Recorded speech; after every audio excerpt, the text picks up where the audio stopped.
Princess Kaylin stood at the center of her flagship's command deck, hands clasped behind her back as she stared at the holographic display floating before her. Human ships, tiny specks of light at the edge of the Epsilon 7 system. Insignificant. Or at least, that's what she told herself. The soft violet glow of the tactical screens reflected from her purple skin, while her silver eyes remained fixed on the enemy formation with undisguised contempt. She hated humans. Not because they were dangerous. Because they were beneath notice. A young species that had barely crawled into the stars, yet somehow possessed the arrogance to challenge the authority of the Valeran Empire. For thousands of years, the Valerans had ruled this region of space. Empires had risen and fallen beneath their shadow. Worlds had been conquered. Rebellions crushed. Entire civilizations had learned that opposing Valoran rule was simply another way of choosing extinction. Kaylin herself was a living symbol of that legacy. She had commanded fleets before reaching adulthood by Valoran standards. She had fought in 7 campaigns. Won every one. Enemy armadas had burned at her command. Planetary defenses had collapsed beneath her strategies. Her family name was spoken with fear across dozens of star systems. And now she was expected to negotiate with settlers occupying a backwater colony world called Epsilon 7. The thought alone irritated her. A quiet chime echoed through the bridge. Commander Thros approached and bowed respectfully. The veteran officer had served under Kaylin for 5 years, long enough to understand her moods, long enough to know when caution was advisable. Today, his expression carried something unusual: concern. "Your Highness," he said carefully, "the human commander has transmitted another request for peace talks." Kaylin didn't even look at him. "Delete it." Thros hesitated. The previous 10 requests were also ignored. "Then let this one join them." The commander lowered his head. "As you wish." Kaylin turned her attention back to the display. Humans always wanted to talk, to negotiate, to compromise. It was the behavior of weaker species that lacked the strength to enforce their will. The Valarans did not negotiate from superiority. They dictated. And her father, Emperor Valeron, had been perfectly clear before she departed the capital. Epsilon 7 would be brought under imperial control. By diplomacy if convenient. By force if necessary. The humans still believed they had a choice. Soon they would learn otherwise, take the colony by force, and show the humans that the Valoran Empire would not tolerate their expansion. She intended to do exactly that. The human commander was named Captain Jake Morrison. Kaylin had read his military file and found nothing impressive. He had fought in some minor conflicts on the edges of human space. He had won a few battles against pirates and raiders, but he had never faced a real military power like the Valerans. He would learn the hard way that courage meant nothing against superior firepower and tactics. Kaylin had planned the attack carefully. She would strike at dawn when the human defenses were weakest. Her plasma cannons would tear through their shields like paper. Her fighters would swarm their positions and destroy any resistance. The battle would be over in less than an hour. The humans would either surrender or die. She did not care which option they chose. Commander Thros cleared his throat and spoke quietly. He asked if the princess was certain about attacking without further attempts at negotiation. The Emperor had suggested that peaceful solutions should be explored first. Kaylin turned to look at him with cold eyes. She reminded him that her father had also said that failure was not acceptable. The colony must be taken by any means necessary. If the humans wanted peace, they should have left when they were first warned. They had been given 3 months to evacuate. They chose to stay and build their settlements deeper into the planet. They chose to bring their families and children to a contested war zone. Whatever happened next was their own fault.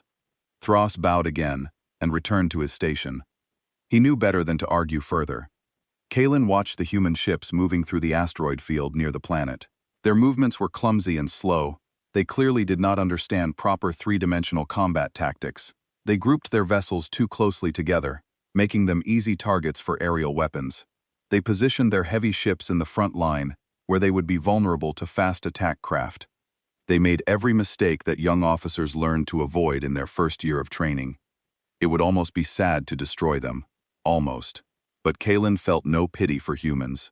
She had seen the reports of human expansion into this sector. They multiplied like bacteria, spreading across every world they touched. They consumed resources without thought for balance or sustainability. They fought among themselves constantly, proving they were too primitive for civilization. The galaxy would be better off if humanity remained confined to their small corner of space.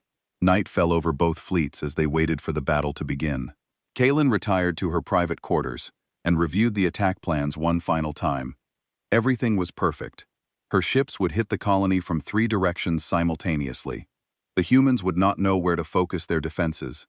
They would panic and break formation. Then her main battleships would move in and finish the job. She allowed herself a small smile. Tomorrow she would add another victory to her long list of accomplishments. Her father would be pleased. The other noble families would respect her power, and the humans would learn to fear the Valoran Empire. She changed into her sleeping robes and lay down on her bed. Sleep came easily. She had the confidence of a warrior who had never known defeat. Far away on the human flagship, Captain Jake Morrison sat in his ready room and stared at tactical displays. He knew the Valorant attack was coming. His sensors had tracked their fleet movements and build-up patterns. He had tried everything to avoid this fight. He had sent diplomatic messages. He had offered compromises and shared territory agreements. He had even tried to explain that the colony held families and children who had nowhere else to go. None of it mattered. The Valorans had decided that humans were beneath them. They would attack, and they expected an easy victory. Jake had other plans. He had studied every piece of intelligence about Valoran tactics. He had analyzed their previous battles and found patterns. They were overconfident and predictable. They relied on superior technology instead of creative thinking. They underestimated any enemy they considered primitive. Those weaknesses could be exploited. Jake had spent 3 months preparing his defenses. He had hidden weapons in the asteroid field. He had trained his pilots in unconventional attack patterns. He had set traps that the Valerans would never expect. He could not match their firepower, but he could make them pay for every meter of space. He could make this battle so costly that they would think twice before attacking another human colony. Lieutenant Amy Burke entered the ready room, carrying a datapad. She was his science officer, and one of the smartest people he had ever worked with. She looked tired, but determined. She reported that all preparations were complete. The crew was ready. The civilians had been moved to underground shelters. The defense grid was fully charged. Jake nodded and thanked her. He asked if she was scared. Amy smiled slightly and said she was terrified, but she trusted his plan. Jake wished he felt as confident as she seemed to think he was, but he was the captain. His job was to project certainty, even when he felt doubt. He dismissed Amy and returned to studying the tactical displays. Tomorrow would determine the fate of everyone on Epsilon 7. Tomorrow, he would face Princess Kaylin in battle. He did not know yet that tomorrow would change both of their lives forever. The battle began exactly at dawn, just as Princess Kaylin had promised. Her warships descended on the human colony like hunting birds attacking prey. The first wave of plasma fire lit up the darkness of space with brilliant blue and green light. The human defensive shields absorbed the initial barrage, but Kaylin could see them weakening with each hit. She sat on her command throne and watched the battle displays with satisfaction. Everything was going according to plan. The humans were scrambling to respond, but their movements showed panic and confusion. Within minutes, her forces would break through their defenses and begin targeting the colony structures on the planet's surface. She gave orders to increase fire on the northern defense grid. Once that section fell, her troops could land and secure the main settlement. The humans would have no choice but to surrender. But then something unexpected happened that made Kaylin lean forward in her seat. The human fighters suddenly broke formation and scattered in different directions. At first, she thought they were retreating in disorder. Then she realized they were moving with purpose towards specific coordinates in the asteroid field. Her tactical officer reported strange energy readings from multiple locations among the rocks. Before Kaylin could order her ships to investigate, the asteroids themselves seemed to come alive. Hidden weapons platforms emerged from camouflaged positions and opened fire on her fleet. The humans had turned the entire asteroid field into a trap. Her ships were caught between defensive fire from the colony and surprise attacks from positions she had not known existed. 3 of her light cruisers took heavy damage before they could adjust their formations. Her fighter screen was forced to split up to deal with threats from multiple directions. Kaylin felt anger rising in her chest, but also something else she had not expected. She felt impressed. This level of tactical planning was not something she thought humans were capable of. She demanded to know who had designed these defenses. Commander Thross checked the intelligence reports and confirmed it was Captain Jake Morrison. The human commander had personally overseen every aspect of the defensive preparations. He had used the 3 months of warnings to turn a weak position into a layered death trap. Kaylin studied the battle patterns more carefully. Morrison was not just defending randomly. He was channeling her forces into specific areas where his weapons had maximum advantage. He was using the terrain and his inferior numbers to create situations where Valeran technological superiority meant less. It was actually quite brilliant for a human. The battle continued for another hour, and the human resistance remained strong. Kaylin's forces had superior weapons and shields, but Morrison kept finding ways to exploit tactical situations. His fighters would swarm a single ship from multiple angles, forcing it to break formation. Then his heavier vessels would concentrate fire on the isolated target. He was picking apart her fleet piece by piece. 2 of her heavy cruisers were crippled in venting atmosphere. 1 of her destroyers had been destroyed completely. These were losses she had not anticipated. These were losses that would require explanation when she returned home. Her anger at the humans grew, but so did her curiosity about their commander. What kind of man could turn certain defeat into a competitive battle? What kind of tactical mind could outthink Valoran military doctrine that had been perfected over centuries? She made a decision that surprised her own crew. She ordered communications to open a direct channel to Captain Morrison.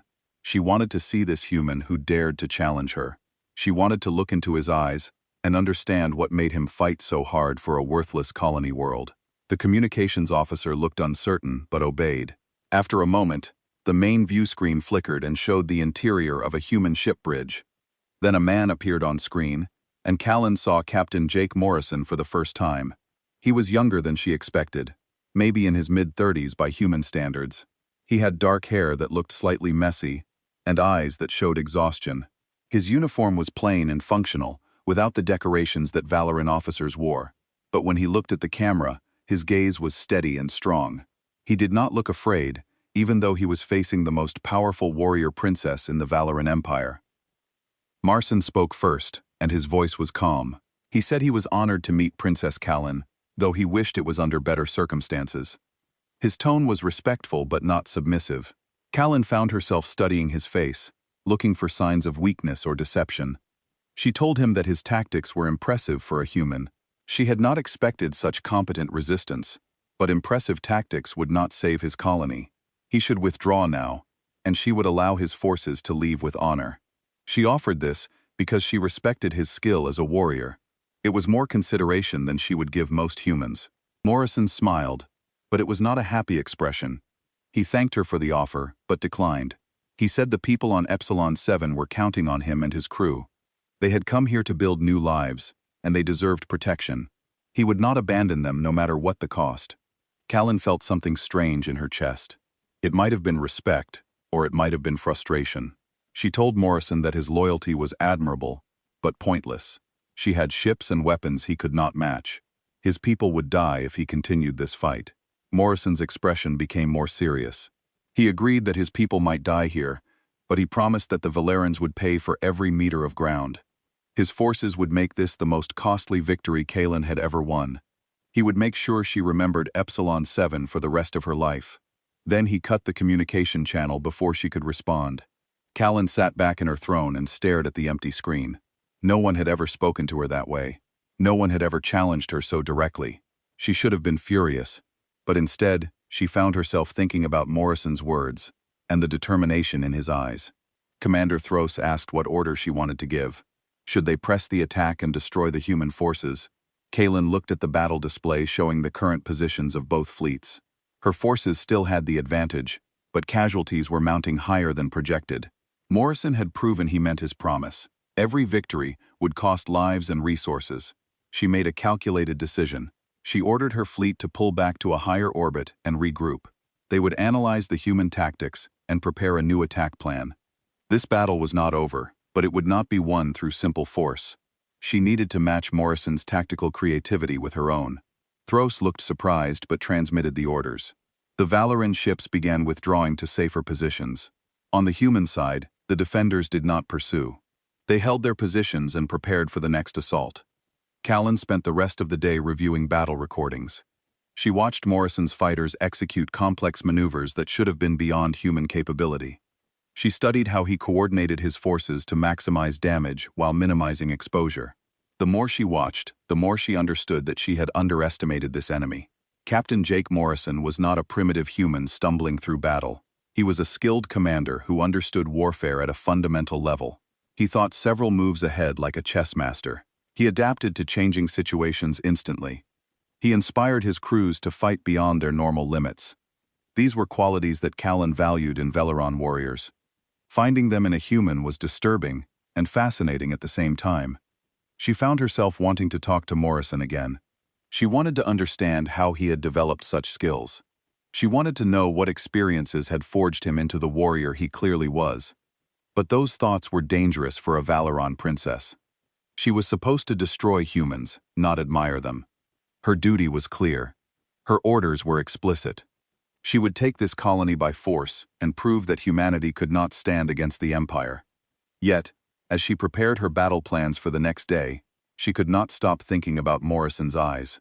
They had shown courage and determination, but also something else. They had shown pain and loss. Whatever drove this human to fight so hard came from somewhere deep. He was not fighting for glory or conquest. He was fighting to protect something he believed in. Callan understood that motivation, even if she did not want to admit it. She had fought many battles for duty and honor, but the battles that mattered most were the ones fought for something worth protecting. Perhaps she and Captain Morrison were not so different after all. The thought troubled her as she finally went to sleep that night. 3 days passed with small skirmishes between the Valoran and human forces, but no major battles. Both sides were testing each other and looking for weaknesses. Callan was preparing for a massive assault that would overwhelm Morrison's defenses through sheer numbers. She had called for reinforcements from nearby Valoran systems. In 2 more days, her fleet would be large enough to crush any resistance. Morrison had to know this, but he continued to hold his position. Callan respected his courage even as she planned his defeat. She spent her time studying every detail of his tactics, looking for patterns she could exploit. She barely slept and hardly ate. Her officers were worried about her, but she ignored their concerns. Defeating this human had become more than just a mission. It had become a challenge she needed to win. On the 4th morning, everything changed in a way no one expected. The sensor arrays on both fleets suddenly screamed warnings. A massive energy signature appeared at the edge of the system. Both Valoran and human forces stopped shooting at each other and turned their attention to the new arrival. A ship emerged from the darkness between stars, and it was like nothing either side had ever seen. It was enormous and shaped wrong. Parts of it looked like living tissue, while other parts were clearly mechanical. Dark energy pulsed through channels on its surface. The ship moved toward both fleets with clear, hostile intent. Callan felt her blood turn cold as recognition hit her. She had seen drawings of ships like this in ancient Valoran historical archives. The Devourers. They were supposed to be extinct. Her ancestors had fought a terrible war against them 500 years ago and supposedly destroyed every last one.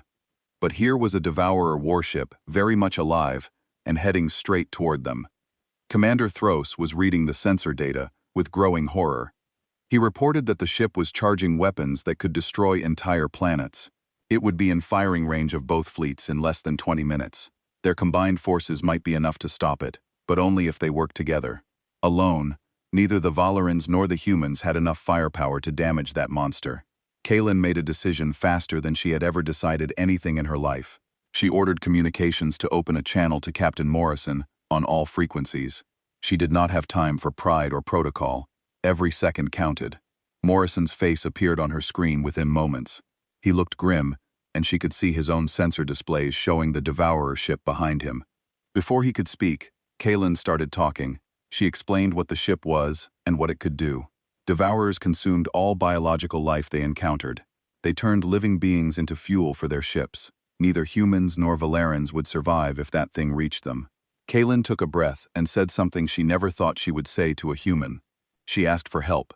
She told Morrison that neither of their forces could stop the Devourer alone, but together, they might have a chance. She asked him to transmit his tactical frequencies, and weapon specifications. Her people would coordinate with his to create attack patterns that used both their strengths. It was the only way they would survive the next few hours. Callan expected Morrison to make demands or ask for concessions. She expected him to use this moment of weakness to gain advantage. Instead, Morrison simply nodded and agreed immediately. He said his science officer, Lieutenant Amy Burke, would coordinate with Callan's tactical team. They had about 18 minutes before that thing was in weapons range. They needed to use that time well. Then he said something that surprised her. He said they would get through this together. His tone made it clear he meant it. The next hour became a blur of coordinated action. Human and Valoran ships moved into new formations, combining their different capabilities. Valoran heavy weapons provided the main firepower, while human fighters used their speed to hit weak points. Morrison's tactical creativity merged with Valoran military precision. Amy Burke worked with Thros to synchronize targeting computers between the two fleets. It should have been impossible to integrate such different technologies so quickly, but somehow they made it work. The Devourer ship opened fire first, with weapons that tore through space itself. Several human ships were destroyed instantly. A Valoran cruiser took a direct hit and exploded, but the combined fleet kept fighting. They focused their fire on specific sections of the Devourer ship, trying to overwhelm its shields through concentrated damage. Callan watched the battle unfold with a strange mixture of fear and admiration. Morrison's instincts in combat were extraordinary. He seemed to know exactly where the Devourer would strike next. He moved his ships to intercept attacks heading toward damaged Valian vessels. When Callan's flagship took heavy fire, Morrison ordered 3 of his destroyers to move between her and the Devourer. Those human ships took damage meant for her. 2 of them were crippled, protecting the Starfire Ascendant. Callan ordered her own forces to return the favor. When Morrison's flagship lost shields, her cruisers moved to cover it, while his crew made emergency repairs. Back and forth, they protected each other like warriors who had trained together for years, instead of enemies who met 4 days ago. The battle lasted 18 brutal hours. Both fleets took terrible casualties. Hundreds of crew members died on both sides. But slowly, they began to damage the Devourer ship. Its shields failed in several sections. Hull breaches appeared across its surface. Morrison called for one final coordinated strike, putting everything they had into one massive attack. Every ship that could still fire weapons targeted the same point on the Devourer's hull. Feleron plasma cannons fired alongside human missiles. The combined firepower punched through to the Devourer's power core. The alien ship exploded in a burst of dark energy that lit up half the system. When the light faded, the threat was gone. Both fleets floated in space, surrounded by debris from their own destroyed vessels and pieces of the Devourer warship. Everyone was too exhausted to celebrate. They had survived, but the cost had been terrible. Callan sat in her command throne and looked at the casualty reports. She had lost a third of her fleet. The humans had suffered even worse, with nearly half their ships destroyed or crippled. But they had won. They had faced something that should have killed them all, and they survived because they worked together. She opened a channel to Morrison again. His face appeared on her screen, and he looked as tired as she felt. His uniform was torn, and he had a cut on his forehead, but he was alive. Callan found herself relieved by that fact, which surprised her. She told him that his tactics had saved both their fleets. Without his coordination, they would all be dead. Morrison smiled slightly and said her firepower had made the difference. Without Valoran weapons, they could never have damaged that ship. He thanked her for protecting his flagship when it was vulnerable. She had saved his life and the lives of his crew. There was a long pause as they looked at each other across the communication channel. Something had changed between them during the battle. They were no longer just enemies forced to cooperate. They had fought together and bled together and survived together. Callan realized she was seeing Morrison differently now. He was not a primitive human anymore. He was a fellow warrior who had proven himself in the most extreme circumstances. He had tactical brilliance that matched any Valeran officer she knew. He had courage that impressed her, and he had made decisions during the battle that saved Veleron lives, even when it put his own people at risk. That kind of honor was rare in any species. Finding it in a human changed everything she thought she knew about his people. Morrison spoke first and asked what happened next. Their fleets were both damaged and stranded in this system until repairs could be made. They could go back to trying to kill each other, or they could maintain the truce while both sides recovered. He said he preferred the second option, but he would respect whatever decision she made. Kaylin considered her options carefully. Her orders were to take the colony by force, but she had just fought alongside these humans and seen their worth. She had watched Morrison make choices that showed real character. She could not simply go back to treating humans as enemies after what they had shared. She told Morrison that repairs would take several days. During that time, there would be no hostilities between their forces. Her ships would not attack his, and she expected the same courtesy in return. After repairs were complete, they would discuss what came next. Morrison agreed to those terms. The communication ended, and Kaylin sat alone with her thoughts. Commander Thros approached carefully and asked what her plans were. The Emperor would want to know why she had not continued the attack on the colony. Kaylin told him the truth. She said she needed time to think. The battle had shown her things about humans that contradicted everything she had been taught. Captain Morrison was not the primitive barbarian she expected. His people fought with honor and skill. They had saved Valeran lives when they could have left her forces to die. That meant something. It had to mean something. Thros looked worried but nodded. He understood that his princess was questioning belief she had held her entire life. That was dangerous territory for any Valan, but especially for royalty. But he was loyal, and he would support her decisions, whatever they turned out to be. After the battle with the Devourer ship, an unusual peace settled over the Epsilon 7 system. Both fleets were making repairs, and neither side wanted to restart hostilities. Human and Valoran engineering crews worked on their damaged vessels, while their commanders tried to figure out what should happen next. Princess Kaylin spent 2 days reviewing battle recordings and writing reports for her father, the Emperor. She knew he would be furious that she had not taken the colony yet, but she could not explain in a simple report what had changed during the Devourer battle. She could not put into words how fighting alongside Captain Morrison had shifted her understanding of humans. She needed time to sort through her own confused thoughts before facing her father's judgment. On the 3rd day after the battle, Callan received a message from Morrison. He requested a face-to-face meeting to discuss the future of the colony and the relationship between their forces. He suggested meeting at an abandoned asteroid station halfway between their fleets. The station was old and had been deserted for decades, but it was neutral ground where they could talk privately. Kaylin agreed to the meeting, though Commander Thros protested. He argued it could be a trap or an assassination attempt. Kaylin reminded him that Morrison could have let her die during the Devourer attack. If the human wanted her dead, he had already missed easier opportunities. She would go to this meeting, and she would hear what Morrison had to say. She ordered a full honor guard to accompany her, as was proper for Aran royalty visiting anywhere. The meeting was scheduled for midday by human time calculations. Kaylin arrived at the asteroid station with 6 of her best warriors surrounding her. They were armed and alert for any sign of treachery. But when the airlock opened and they entered the old station, they found Captain Morrison waiting alone. He wore his uniform but carried no visible weapons. He stood in the station's observation deck with his hands clasped behind his back, looking out at the stars through the massive windows. When he heard the mentor, he turned and offered a slight bow of respect. Kaylin was genuinely surprised to see him without guards or protection. She asked where his security detail was. Morrison shrugged and said he figured if she wanted him dead, a couple of guards would not make much difference. Besides, after what they went through together, he would like to think they were past assassination attempts. It was such a casual dismissal of normal protocol that Callan did not know how to respond.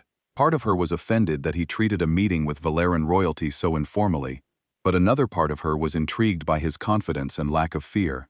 She made a decision that shocked her own guards. She dismissed them and ordered them to wait outside the observation deck. They protested loudly, saying it was not safe to leave her alone with a human. Kaylin gave them a look that stopped all arguments. They bowed and retreated, leaving her alone with Morrison. For the first time since they met, it was just the two of them, with no crews or officers or responsibilities between them. Kaylin walked to the window and stood beside Morrison, looking out at space. Their 2 fleets were visible in the distance, human and Valoran ships floating side by side, while crews made repairs. It was a strange sight that would have been impossible a week ago. Morrison spoke first, and his voice was quiet. He said he wanted to thank her properly for what she did during the battle. Her forces had saved many human lives, and he would not forget that. Kaylin replied that his tactics had saved just as many Valeran lives. They had worked well together during the crisis. Morrison agreed, and then said something that made Callan turn to look at him directly. He said his intelligence reports about Valerans had been wrong. He had been taught that her people were arrogant conquerors who only respected force. But fighting alongside her had shown him something different. The Valerans were proud, yes, but there was honor in that pride. She had kept her word even when it cost tactical advantage. She had protected human ships when she could have let them die. That took real character, and he respected her for it. Kaylin felt something shift inside her chest. No one outside her own people had ever spoken to her with such genuine respect. Humans were supposed to be the inferior species. They were supposed to fear and hate Valerans. But Morrison was treating her as an equal, as a fellow warrior worthy of consideration. She found herself saying things she had not planned to say. She told him that her understanding of humans had been wrong too. She had believed they were primitive creatures, barely capable of organized thought. But Morrison had proven himself to be a tactical genius. His people had fought with courage and coordination that matched Valoran standards, and he personally had made decisions during the battle that showed real wisdom. He could have abandoned her forces to save his own people, but he chose to protect everyone. That was the mark of a true leader. They talked for hours after that. Morrison told her about his life and his reasons for fighting. He explained that he grew up on Earth in a peaceful family. His parents were teachers, and his sister was a doctor. They lived simple, quiet lives until raiders attacked their colony world. Morrison was away on a training exercise when it happened. By the time he got back, his family was gone. Everyone he loved had been killed by pirates who saw defenseless civilians as easy targets. He joined the military not for glory or adventure, but to protect others from experiencing the same loss. He fought because someone had to stand between innocent people and those who would harm them. Every battle he fought was in memory of his family, and in hope that other families would be spared. Kaylin listened and felt understanding growing. She had judged Morrison and all humans based on incomplete information. She had seen them as invaders and threats, without considering their motivations or their pain. Morrison was not fighting for conquest. He was fighting to protect people who depended on him. That was something she understood deeply. She told him about her own struggles as a Valorant princess. She explained that being born to royalty meant expectations that never ended. She had to be twice as good as any other officer to be taken seriously. Her father, the Emperor, loved her, but he also expected perfection. Every victory added to the family honor. Every failure brought shame. She had learned to be cold and hard because showing weakness meant losing respect. But the truth was, she was tired of always fighting. She was tired of the weight of command and the loneliness that came with her position. Morrison listened without judgment or interruption. When she finished talking, he said something that surprised her. He told her he understood that loneliness. Being a captain meant making decisions that cost lives. It meant standing apart from your crew because you had to be ready to sacrifice them if necessary. It meant lying awake at night, wondering if you made the right choices. Command was a burden that never got lighter. No matter how many battles you won, Heelan realized he was right. This human captain understood things about her that most of her own people never grasped. They saw the warrior princess in the royal title. Morrison saw the person beneath all that. He saw someone who carried heavy responsibilities and sometimes felt crushed by them. The conversation shifted to lighter topics. After that, Morrison asked about Valoran culture and customs. Kaylin found herself explaining things she had never discussed with outsiders before. She told him about the warrior festivals where young Valerans proved themselves in ritual combat. She described the crystal gardens of her homeworld where flowers glowed in the darkness. She talked about music and art and the long history of her people. Morrison listened with genuine interest, asking questions that showed he was really trying to understand. In turn, Kaylin asked him about Earth and human culture. He told her about oceans and mountains and the incredible diversity of life on his homeworld. He described human music and literature and the way humans celebrated victories and mourned losses. He made humanity sound rich and complex and beautiful. Hours passed without either of them noticing. They had started this meeting as enemy commanders forced together by circumstances, but somewhere during the conversation, they became something else. They became two people sharing their experiences and finding common ground across the divide of their species. Callan realized she was enjoying this more than she had enjoyed anything in years.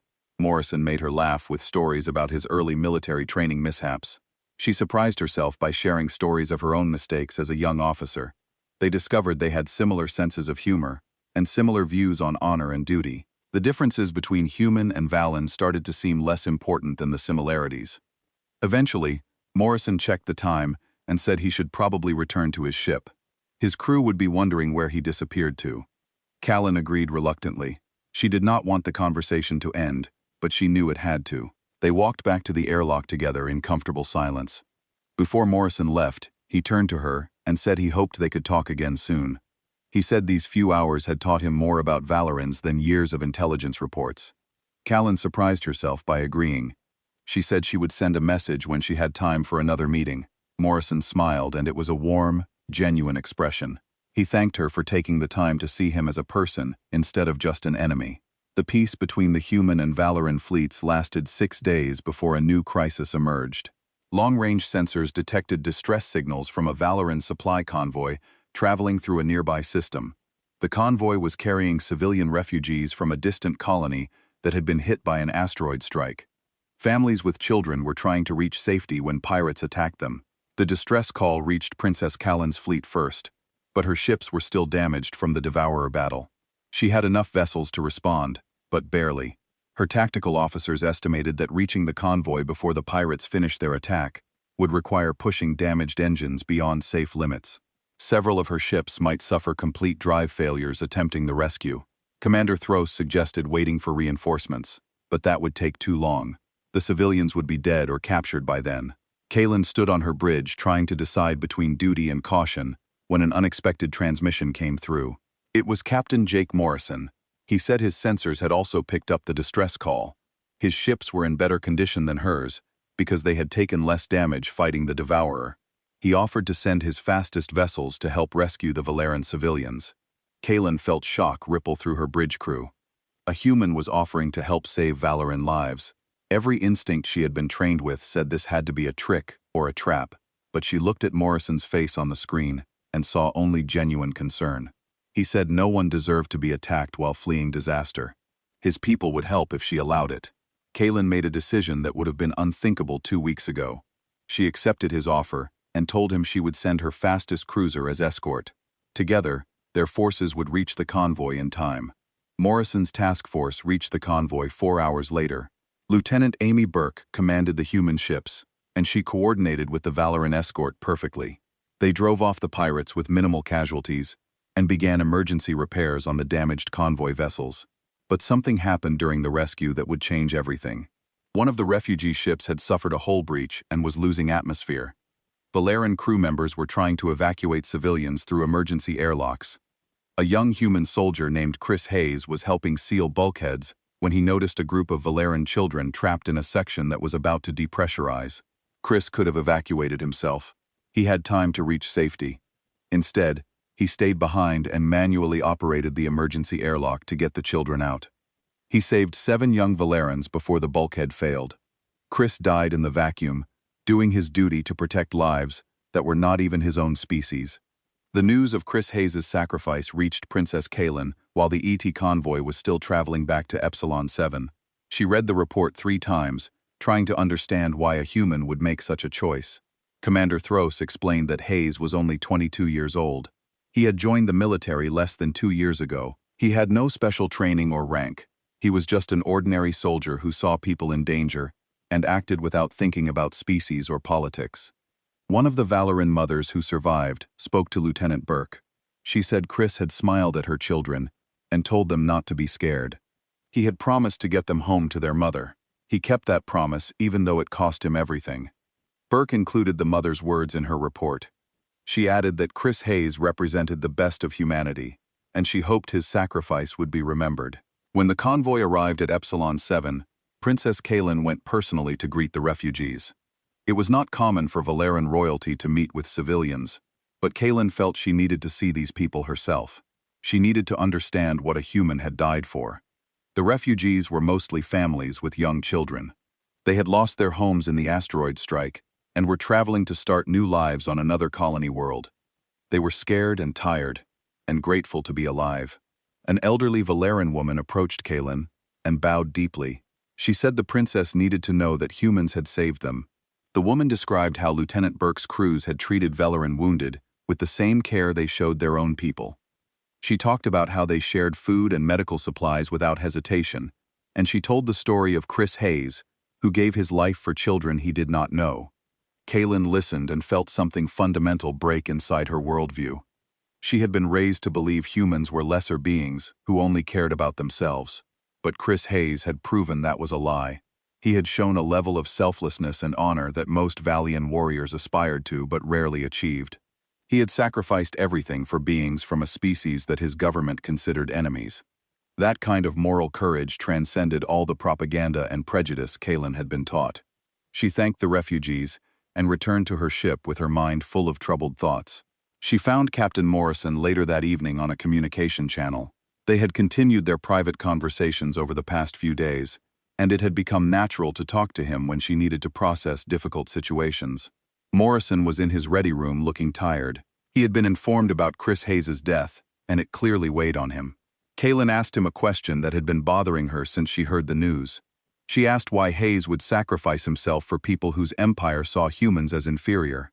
Morrison was quiet for a long moment before answering. He said that Chris acted because it was the right thing to do regardless of politics or species.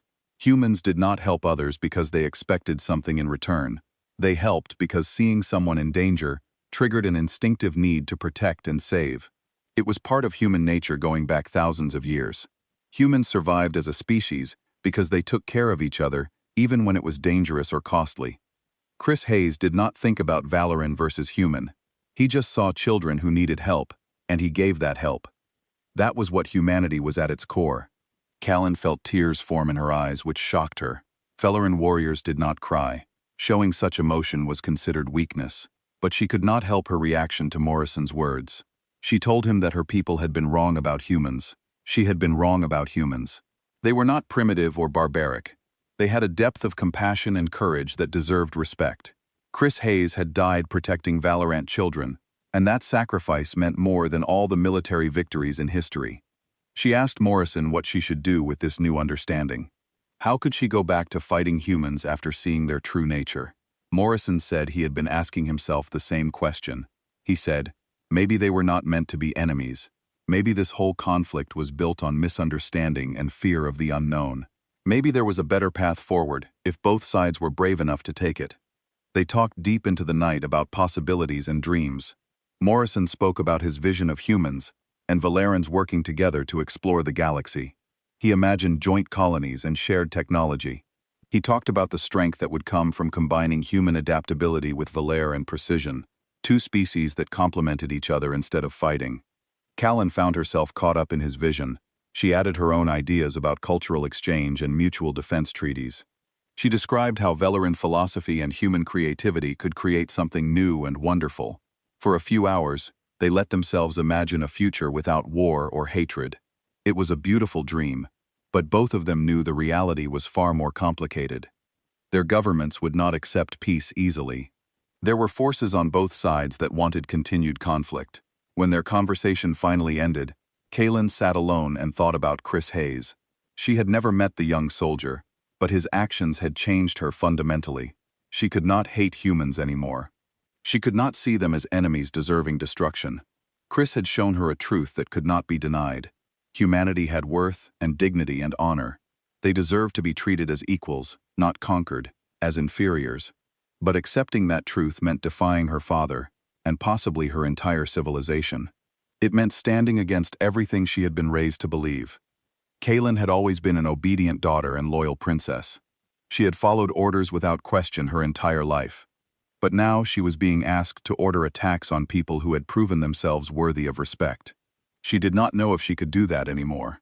The next morning, Kaylin received a message from her father, Emperor Theron. He had learned about the rescue of the refugee convoy, and he was not pleased. He demanded to know why she had allowed humans to help save Valoran civilians. He said it made the Empire look weak to accept assistance from primitives. He ordered her to resume attacks on the human colony immediately. Any further delays would be seen as disobedience and would result in consequences. Callan read the message and felt anger rise in her chest. Her father was more concerned with appearance than with the fact that humans had saved Valeran lives. He cared more about pride than about the truth of what she had witnessed. For the first time in her life, Kaylin considered disobeying a direct order from her emperor. The thought terrified her, but it also felt necessary. She contacted Morrison and told him about her father's message. She said she did not want to attack the colony. Princess Kaylin's return to the Valeran homeworld came sooner than she wanted. Her father, Emperor Theron, had grown impatient with her delays and demanded she appear before him in person to explain her failures. The journey back took 5 days, and Kaylin spent every moment of that time preparing for the confrontation she knew was coming. Commander Thros tried to help her compose diplomatic explanations, but Kaylin knew her father would not accept excuses. She had failed to take the human colony. She had cooperated with the enemy. She had allowed humans to save Valoran civilians. In her father's eyes, these were not signs of wisdom, but symptoms of weakness. She arrived at the royal palace, knowing this meeting could end her military career, and possibly worse. The throne room of the Valoran Empire was designed to intimidate visitors. It was vast and filled with monuments to past victories. The walls showed holographic displays of conquered worlds and defeated enemies. Emperor Theron sat on a throne carved from a single massive crystal that had taken craftsmen 50 years to shape. He was an impressive figure even at his age. His purple skin showed the scars of battles fought in his youth. His silver eyes held the cold calculation of a ruler who had maintained power for 6 decades. When Callan entered the room, he did not greet her warmly. He looked at her with disappointment that hurt more than anger would have. He waited until she knelt before speaking. Then he asked her to explain why she had defied his orders and failed in her mission. Callan rose and stood straight before her father. She had decided during the journey that she would tell the complete truth, no matter what it cost her. She described the battle with Captain Morrison and how his tactical skills had surprised her. She explained the appearance of the Devourer ship and how human and Valeran forces had worked together to survive. She told him about the conversations with Morrison and what she had learned about human culture and capabilities. She spoke about Chris Hayes, who had died saving Valeran children. She laid out every detail of her experiences and conclusions. She finished by saying that humans were not the primitive enemies they had been portrayed as. They were potential allies who deserved respect. Attacking them was not just morally wrong, but strategically foolish. The galaxy had threats far greater than humanity. Working together made more sense than bleeding each other over contested colonies. Emperor Theron listened without interrupting, but his expression grew colder with each word. When Kaylin finished her explanation, he sat in silence for a long moment. Then he spoke, and his voice was filled with contempt. He said Kaylin had allowed herself to be manipulated by a clever human commander. Captain Morrison had obviously played on her emotions and clouded her judgment. The story about the soldier sacrificing himself was likely propaganda designed to make humans look noble. Real warriors did not concern themselves with such sentiments. The Valoran Empire had ruled through strength for thousands of years. They did not negotiate with species who had barely learned to travel between stars. Humans were competitors for resources and territory. They needed to be conquered before they became strong enough to threaten Valoran supremacy. Kaylin felt anger rise in her chest, but she kept her voice calm. She told her father that dismissing her experiences as manipulation was insulting to her intelligence. She had fought in many wars and knew when someone was trying to deceive her. Captain Morrison and his people had proven themselves through actions, not words. The battle recordings showed human tactical brilliance. The rescue of the refugee convoy demonstrated human compassion. These were facts, not propaganda. Her father was choosing to ignore reality because it contradicted his prejudices. Emperor Theron's face darkened at being challenged so directly. No one spoke to him that way, especially not his own daughter. He rose from his throne and walked down the steps until he stood directly before Callan. He said she had become weak and sentimental. She had forgotten what it meant to be Valeran. She had disgraced herself and her family. The Emperor gave Kaylin an ultimatum. She would return to Epsilon 7 with a massive battle fleet. She would destroy the human colony and drive their forces from the system completely. If she succeeded, he would forgive her previous failures. If she refused or failed again, she would be stripped of her rank and title. She would be exiled from Valoran space and declared dead to her family. No Valeran would be allowed to acknowledge her existence. It was the harshest punishment short of execution. The Emperor gave her 3 weeks to prepare. At the end of that time, She would either prove her loyalty or cease to be his daughter. Then he turned his back on her and returned to his throne. The audience was over. Kaelin was dismissed like a failed servant, rather than a princess of the royal blood. Kaelin left the throne room feeling numb. Commander Thros was waiting outside and he looked worried. He had heard rumors about what the Emperor planned to do. Kaelin told him everything. She said she had 3 weeks before she had to make an impossible choice: attack people she now respected, or lose everything she had ever known. Thros asked what she was going to do. Kaelin said she did not know yet. She needed time to think, and to talk to someone who would understand. That night, she sent an encrypted message to Captain Jake Morrison, using the private communication channels they had established.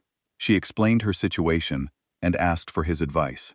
She knew it was dangerous to share such information with someone who was technically still an enemy, but Morrison was the only person she trusted to give her honest guidance. Meanwhile, on Earth, Captain Jake Morrison faced his own crisis. His cooperation with Princess Kaelin had not gone unnoticed by human military command. Admiral Helen Martinez arrived at Epsilon 7 to personally investigate Morrison's conduct. She was a veteran officer who had fought against in several border skirmishes. She did not trust aliens, and she especially did not trust that Morrison's judgment was sound. In his ready room, she confronted him directly.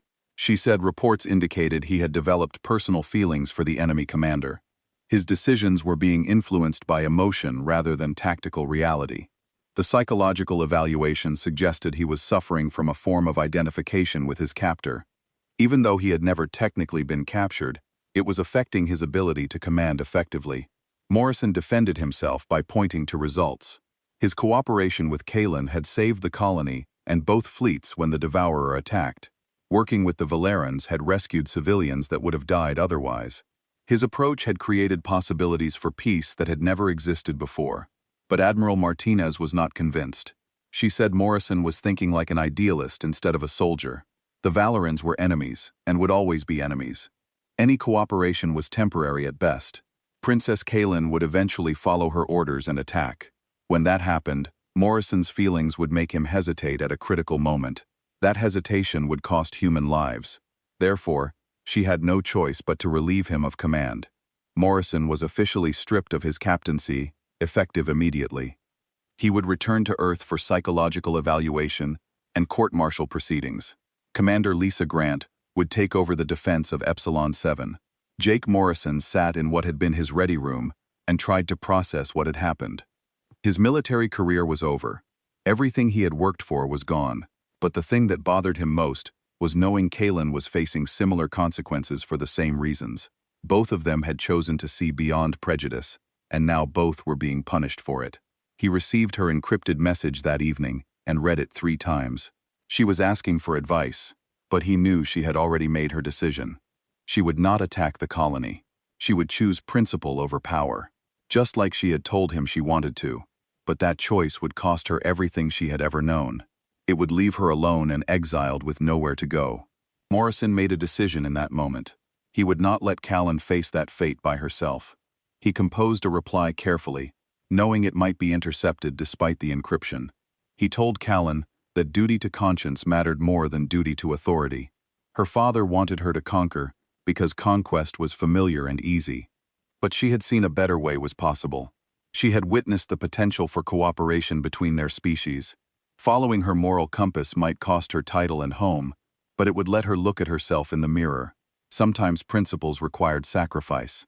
He said he understood that better than ever before. He was facing his own consequences for choosing what he believed was right. But he would make the same choices again, because living with compromised principles was worse than losing rank or position. He finished the message by saying, whatever she decided, he would support her. She was not alone in this, even if it felt that way.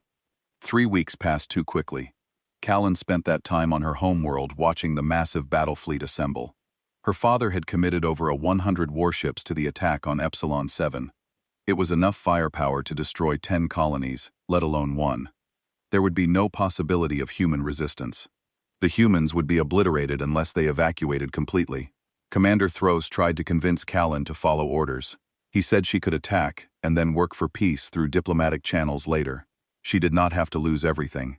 The silence after Princess Callan's announcement lasted for exactly 30 seconds. Then Commander Thros stepped forward on the bridge of the Starfire Ascendant and declared his support for his commander. He said he had fought beside humans during the Devourer battle, and he agreed they deserved respect. If Kaylin was choosing exile for her principles, then he would follow her into that exile. His declaration broke the dam. Other officers on the bridge added their voices. Then communications started coming in from other ships in the fleet. Captains and crews who had witnessed human courage firsthand spoke up. They said they believed in Kaylin's vision of peace. They would follow her, even if it meant losing everything. Within an hour, more than 40 ships had broken formation to join Callan. It was not the majority of the fleet, but it was enough to show that she was not alone. Her stand had resonated with warriors who were tired of meaningless conflicts and ready for something better. Emperor Theron watched from his palace as his fleet split apart. His face showed rage, mixed with something that might have been grudging respect. His daughter had always been strong-willed, but he never imagined she would defy him so completely. She had turned a moment of disobedience into a movement. He could not attack her now without triggering civil war. Too many ships and crews supported her position. He would have to accept this humiliation and deal with it through politics rather than force. He sent a final message to Kaylin. It was brief and cold. He said she was no longer his daughter. She was exiled from Velaran space forever. Any Velaran who acknowledged her existence would face severe punishment. Then he cut all communications. Kaylin watched her father's message and felt grief but also relief. She had made her choice, and she would live with the consequences. But at least those consequences came from following her conscience. The rebel fleet made the jump to Epsilon 7, knowing they were now homeless. They had abandoned their positions and families to follow an exiled princess, based on hope for a better future. When they arrived in the system, the human forces detected them immediately. Commander Lisa Grant ordered general quarters expecting an attack, but Kaylin broadcast on all frequencies explaining what had happened. She said she was no longer princess of the Valoran Empire. She was just Kaylin now, a warrior who believed in peace between their species. She had brought ships and crews willing to fight for that peace. She requested permission to meet with Captain Jake Morrison if he was available. Grant was surprised, but forwarded the message to Earth Command for guidance. The response came back quickly, and it shocked everyone. Captain Morrison was no longer in command. He had been relieved, and was being held pending court-martial. But Morrison himself had sent a message. He had somehow gotten access to communication systems, despite being under guard. He said he was coming to Epsilon 7, whether he had permission or not. Jake Morrison arrived at Epsilon 7 3 days later, on a civilian transport. He had escaped from custody on Earth, with help from sympathetic officers who believed in what he was trying to accomplish. He was now technically a fugitive from military justice, but he did not care anymore. His career was already destroyed. He might as well finish what he started. When his transport docked at the colony station, Kaylin was waiting for him. They saw each other in person for the first time since the Devourer battle. She looked different without her royal uniform and symbols of rank. He looked tired but determined. They stood facing each other for a moment, and then Kaylin did something that shocked her own crew. She embraced Morrison in a gesture of affection that transcended species barriers. He returned the embrace, and for that moment, they were not enemy commanders or political symbols. They were two people who had found connection across impossible divides. The next weeks were chaotic, as human and Valoran forces tried to figure out what their new relationship should be. Kaylin's fleet needed supplies and repairs. The humans needed allies who understood Valoran technology and tactics. Slowly, they began working together, not because they were ordered to, but because they chose to. Joint patrols started protecting the colony from pirates. Mixed crews began serving on ships, learning from each other. Human engineers helped repair Valoran vessels, while Valoran scientists shared advanced technology. It was messy and difficult and full of misunderstandings. But it was also proof that cooperation was possible, on both the Valoran homeworld and Earth. There were those who saw this development as betrayal, but there were also those who saw it as hope for something better. 6 months after Kaylin's exile, formal peace talks began. Representatives from the Velaran Empire and the United Human Coalition met at the same abandoned asteroid station where Jake and Kaylin had first opened their hearts to each other. The negotiations were difficult with hardliners on both sides, resisting compromise.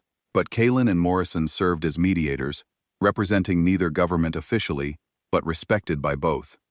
They used their understanding of both cultures to bridge gaps and find common ground. Slowly, painfully, an agreement took shape. The Epsilon 7 Accords established the first formal alliance between Valerans and humans. It created joint defense agreements and trade relationships. It set up cultural exchange programs and shared research initiatives. It was not perfect, but it was a beginning. The treaty signing ceremony was attended by dignitaries from dozens of worlds. Emperor Theron sent a representative, though he himself refused to come. The human president attended, but kept his distance from Morrison, who was still technically wanted for desertion. But when the documents were signed and the agreements made official, everyone present knew they were witnessing history. Two species that had been on the edge of war had chosen peace instead. And at the heart of that peace were two warriors who had dared to see past hatred and prejudice. After the ceremony ended and the crowds left, Kalin and Jake found themselves alone at the observation window where they had first really talked. They stood side by side looking out at human and Valorant ships patrolling together, and at the colony below where two species were learning to live side by side. Jake spoke first and said it felt strange to have everything finally settled. For months they had been fighting just to survive, and to make people listen. Now, the future they had dreamed about was actually starting to happen. Kalin agreed, but said the hard work was just beginning. They had created the framework for peace, but building actual trust would take years. There would be setbacks and difficulties. There were still those on both sides who wanted this alliance to fail. Her father barely acknowledged her existence. Human military command still had officers who thought she had manipulated Jake, but she was ready for those challenges. She had chosen this path knowing it would not be easy. Jake smiled and said he had made the same choice. His military career was over. He would probably spend time in prison for desertion and disobeying orders. But he had no regrets. What they had accomplished was worth any personal cost. Kalin turned to look at him directly. She said there was something she needed to tell him, and she had been putting it off too long. When she first met him, she had hated humans with every part of her being. She thought his species was primitive and barbaric and unworthy of respect. But he had proven her completely wrong. He had shown her courage and honor, and a kind of moral strength she had rarely seen. He had earned her respect on the battlefield, and somewhere along the way, he had earned something more. She was not sure how humans expressed such things, but in Valoran culture, when a warrior found someone who understood them completely, it was considered a bond of the heart. She had found that bond with Jake Morrison. He had become the most important person in her life. She needed him to know that before anything else happened. Jake was quiet for a long moment, processing what she had said. Then he smiled in a way that lit up his entire face. He said humans had a tradition of being direct about feelings, so he would follow that tradition. Now, when he first saw Kalin on his view screen, he thought she was the enemy, and probably someone he would have to kill. But fighting beside her had changed everything. She had shown him that strength came from more than just weapons and tactics. She had demonstrated a kind of wisdom that came from questioning everything she thought she knew. She had chosen truth over tradition, even when it cost her everything. That took a level of courage he could only admire. And yes, at some point, his respect had turned into something deeper. He cared about her in ways that went beyond friendship or alliance. She had earned his heart, just as she said he had earned hers. They kissed then, and it was a moment that symbolized everything they had fought for. Two people from different worlds who had been raised to hate each other, choosing love instead. Outside the window, stars shone on a galaxy that was full of possibilities. There would be challenges ahead. Not everyone would accept this new alliance. There would be those who saw it as weakness or betrayal, but there would also be those who saw it as hope. The Valoran Empire and humanity had taken the first steps toward a shared future. Other species watching from distant stars would have to decide how they felt about that. Some would see opportunity for trade and cooperation. Others would see threat and prepare for conflict. The galaxy was changing, and no one knew exactly what would come next.